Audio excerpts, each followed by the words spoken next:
Fungsi ini untuk mengatur suara besar atau enggaknya omongan kita ya, seperti cek cek cek cek cek cek cek, semakin kecil atau semakin ke kiri itu semakin gak kedengaran suara kitanya, semakin gak kedengaran gitu.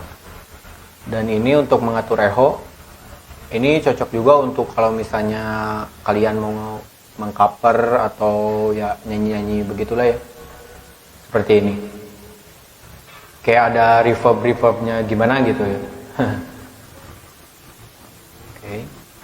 Karena saya mau ngomong jadi nggak pakai echo gitu. Di sini ada treble kayak semacam gimana ya, menggurihkan lah suara kita. Ya. Di sini ada bass biar kerasa ngebass.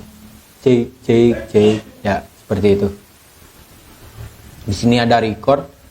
Ini kalau tombol record kita ke kiriin, suara rekaman yang masuk ke kamera kita atau handphone kita itu semakin hilang tombol record ini. Dan kalau musik, ini musik fungsinya jikalau kita memasang ke lubang yang ini nih, akompani instrumen, kayak kita misalnya mau play musik dari handphone, nah supaya bisa mengatur suara musik itu ada di bagian ini gitu. Karena saya tidak memakai, saya off-kan aja.